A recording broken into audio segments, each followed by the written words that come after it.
Hello everyone, my name is Christian and welcome to Chronostore.com's first review of 2019. Unlike many of our other videos that primarily dwell on the appealing aspects of the piece, in this review, I'll be sharing what I like most about this model in addition to some of the usual stuff. For those who haven't noticed already, today's watch is an 18-karat rose gold Richard Mille RM 10, a 48mm wide Teneo-shaped satin brush rose gold case with high polished accents on each side of it, titanium screws around the bezel, and a red rubber strap accompanied by a titanium double folding clasp with some seriously strong springs keeping it closed and snug to your wrist.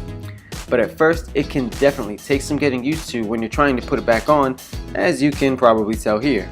Normally, I'm not a fan of rubber straps, but this one complements the watch so well it's actually bearable and wearable. Its band not being a boring shade like black also helps give the watch a more defined appeal. Still, for me, the devil is in the details. Inspired by the engineering of Formula 1 racers, the band's design resembles air ducts similar to a car hood, or at least they do in my opinion.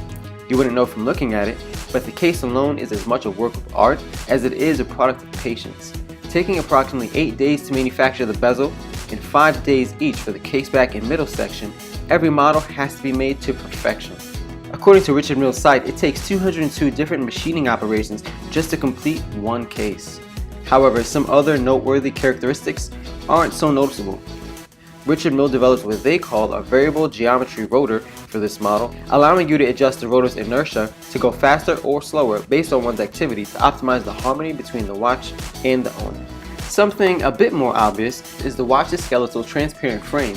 From either side of it, you can see through the watch to the other, but along the front you'll find my favorite part. So last but certainly not least is my favorite aspect of this watch, the vertical date aperture, which is my favorite part for two reasons.